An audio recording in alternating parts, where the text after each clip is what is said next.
ఇంటర్గలాక్టిక్ civilizations, time dilation, faster than light travel ఇవన్నీ మనకు science fiction సినిమాలో కనిపించే కాన్సెప్ట్స్ లానే కనిపిస్తాయి. ఒకరికి తక్కువగా గడిచిన కొన్ని రోజులు మరొకరికి కొన్ని వేల సంవత్సరాలు ఎలా అవుతాయి? ఇలాంటి ప్రశ్నలకు జవాబులు మన పురాణాల్లోనే దాగున్నాయంటే నమ్మగలరా? కానీ ఇవే విషయాలు వేల సంవత్సరాల క్రితమే భారత ప్రాచీన గ్రంథాల్లో వచ్చాయంటే మనం షాక్కు గురికాక తప్పదు. ఈ వీడియోలో మనం తెలుసుకోబోయే కథ ఒక మహారాజు ముచుకుందుడి గురించి. ఇతను దేవతల్ని కాపాడిన ఒక యోధుడు మాత్రమే కాదు, టైం ట్రావెల్ చేసి మనకు ఒక పెద్ద సత్యాన్ని తెలిపిన వాడు కూడా. తను దేవతలతో కలిసి యుద్ధం చేసి తన కుటుంబాన్ని, రాజ్యాన్ని కోల్పోయిన విషయాన్ని గురించి, మోడర్న్ సైన్స్ దాగి ఉన్న ఒక పురాణ కథను గురించి తెలుసుకుందాం.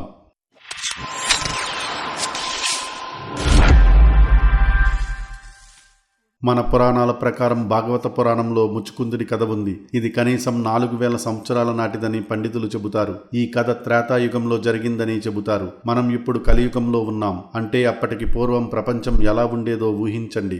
భారతీయ గ్రంథాల్లో ఉన్న విషయాలు చదివితే మన యాన్సిస్టర్స్కి ఎంత అడ్వాన్స్డ్ నాలెడ్జ్ ఉండేదో తెలుస్తుంది. భాగవత పురాణంలో చెప్పబడిన ముచుకుందుడి కథ దానికి అసలైన ఉదాహరణ. ముచుకుందుడు త్రేతాయుగంలో జీవించిన రాజు. ఆయన ఒక ధర్మాత్ముడు, మహాయోధుడు, దేవతల స్నేహితుడు. అంతేకాదు, టైం ట్రావెల్ అనేది ఏంటో తెలియకుండానే దానిని అనుభవించినవాడు కూడా.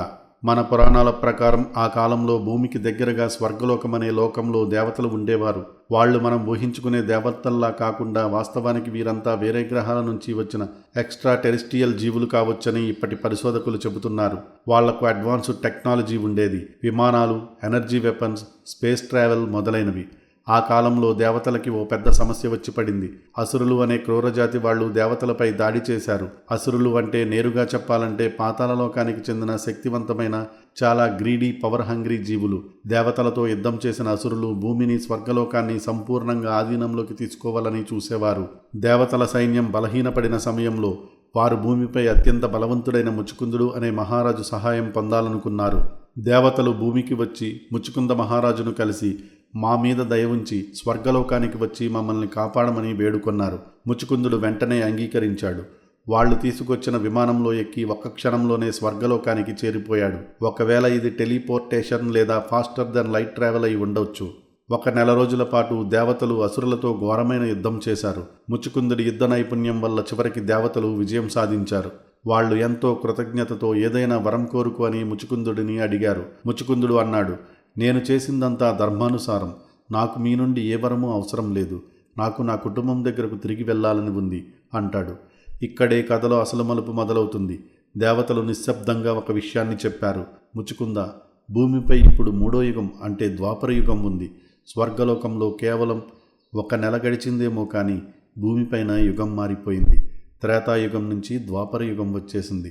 నీ రాజ్యం లేదు, నీ కుటుంబం లేదు. ఎందుకంటే భూమిపై వేల సంవత్సరాలు గడిచిపోయాయి. స్వర్గలోకంలో కేవలం 1 నెల, భూమిపైన వేల సంవత్సరాలు. ఈ పరిస్థితిని మోడర్న్ సైన్స్లో టైం డిలేషన్ అంటారు. ఆల్బర్ట్ ఐన్స్టీన్ చెప్పిన జనరల్ థియరీ ఆఫ్ రిలేటివిటీ ప్రకారం టైం అనేది ఒక 4th డైమెన్షన్. అది స్థిరంగా ఉండదు. దాని వేగం మనం ఎక్కడ ఉన్నామో, ఎంత స్పీడ్తో ప్రయాణిస్తున్నామో దానిపైన ఆధారపడి ఉంటుంది. ఉదాహరణకి, ఒక బ్లాక్ హోల్ దగ్గర మీరు 1 గంట గడిపితే భూమిపై కొన్ని నెలలు గడిచిపోతాయి. సుమారుగా 7-8 నెలలు గడిచిపోతాయి.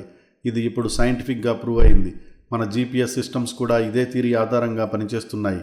ముచుకుందుడి కథలో కూడా ఇదే జరిగింది. స్వర్గలోకంలో టైం నెమ్మదిగా గడుస్తుంది కాబట్టి భూమిపై ఏకంగా యుగం మారిపోయింది. ఈ నిజం తెలుసుకున్న ముచుకుందుడు షాక్లో పడిపోయాడు.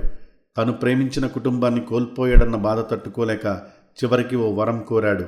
నాకు అనిర్వేచన నిద్ర కావాలి. ఎవరైనా నన్ను నిద్ర లేపితే వాళ్ళు కాలిపోవాలి. Until then let me sleep forever అంటే ఎవరైనా తనను మేల్కొల్పితే వాళ్ళు దహించిపోవాలనే వరం. ఇది అనిర్వేచన నిద్రగా పురాణాల్లో చెప్పబడింది. ఇక్కడితో ముచుకుందుడి కథ ముగుస్తుంది. ఇప్పుడు మీరు చెప్పండి, ఎందుకు మన ప్రాచీన భారత గ్రంథాల్లో అంత అడ్వాన్స్డ్ సైంటిఫిక్ థియరీస్ ఉన్నట్లు అనిపిస్తున్నాయి?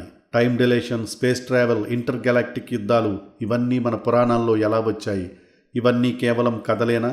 లేక నిజంగా పూర్వం భూమి ఒక గెలాక్సీ నెట్వర్క్లో భాగమై ఉన్నదా? ఇవన్నీ మన పురాణాల్లో ఉన్నాయంటే అప్పుడు మన పూర్వీకులు నిజంగా అడ్వాన్స్డ్ సివిలైజేషన్తో సంబంధాలు కలిగి ఉన్నారా? మీ అభిప్రాయాన్ని కింద కామెంట్స్లో చెప్పండి. ఇలాంటి అద్భుతమైన పురాణాలు, వాటి వెనుక ఉన్న సైన్స్ గురించి మీకు మరిన్ని వీడియోలు కావాలంటే లైక్ చేయండి, షేర్ చేయండి. మరీ ముఖ్యంగా క్యూరియస్ తెలుగు ఛానల్ని సబ్స్క్రైబ్ చేయడం మాత్రం మర్చిపోవద్దు. మన పురాణాలలో దాగి ఉన్న రహస్యాలను మీకు చూపించడానికి మేము రెడీగా ఉన్నాం. మీరు రెడీనా?